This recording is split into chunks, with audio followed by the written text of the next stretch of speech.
উনি সফরে বেরিয়েছেন হাদিস কালেকশনের জন্য। প্রচন্ড শীতের রাত, উনি মাগরিবের নামাজ এশারের নামাজ পড়ে একটা মসজিদে শুয়ে পড়লেন, আর শুয়ে শুয়ে হাদিস পড়তেছেন। কি পড়তেছেন? কথা বলেন। আর মনে মনে ভাবলেন রাতটা মসজিদে কাটায় দিই, ফজরের নামাজ পড়ে আবার বেরোবো। কিন্তু দারোয়ান এসে বলে মসজিদে থাকতে পারবেন না, ওঠেন। দারোয়ান আছে না, কথা কন। আহমদ ইবনে হাম্বল বললেন আমি শুধু রাতটা থাকতে চাই, আমি তো ফজরেরও মুসল্লি, ফজর নামাজ পড়বো তো এই মসজিদে, আমার থাকতে দাও। দারোয়ান তো দেয় না, কেন না মসজিদে থাকার জায়গা না, যান মিয়া। উনি যে আহমদ ইবনে হাম্বল এটা চিনে নাই, থাকতে দেয়। কি করবে এখন? উনি কাঁথা গুছিয়ে হাদিসের কিতাব নিয়ে কাঁধের মধ্যে ব্যাগ নিয়ে মসজিদ থেকে বের হয়ে গেলেন। কি আর প্রচন্ড শীত, আর কাঁপতেছেন পুরো মানুষ।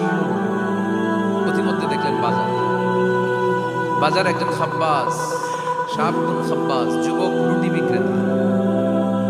সে রুটি বিক্রি করে, চুলার মধ্যে রুটি সেকে। সে যে সালাম দিল আসসালাম আলাইকুম, যুবক বলে ওয়ালাইকুম আসসালাম। আহমদ ইবনে হাম্বল বলে যুবক আমার যাওয়ার জায়গা নেই, সফরে বেরিয়েছি, খুব শীতে কষ্ট পাচ্ছি, রাতে যদি তোমার এই চুলা থেকে একটু আগুন পোহাই কোনো সমস্যা? যুবক বলে না না সমস্যা না, হালান সাহালান, ওর সামনে আসেন আসেন, আপনি আগুন পোহাইলে আমার সমস্যা কি? সুবহানাল্লাহ পড়েন।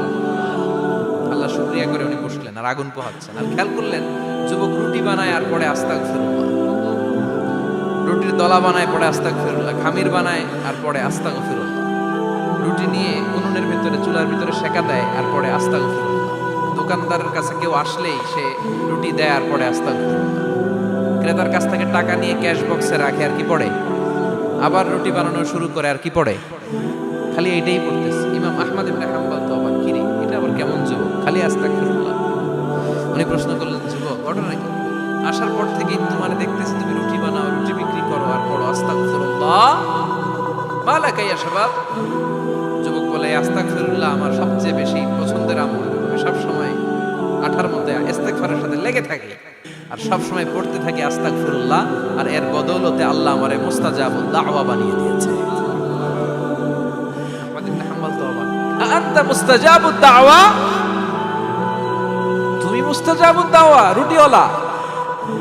আমি এত বছর হাদিস পড়াই, আমিও তো মুস্তাজাবুদ দাওয়া না, আর তুমি রুটি বেচো বাজারে, তুমি মুস্তাজাবুদ দাওয়া, তুমি দোয়া করলে সব কবুল হয়ে যায়?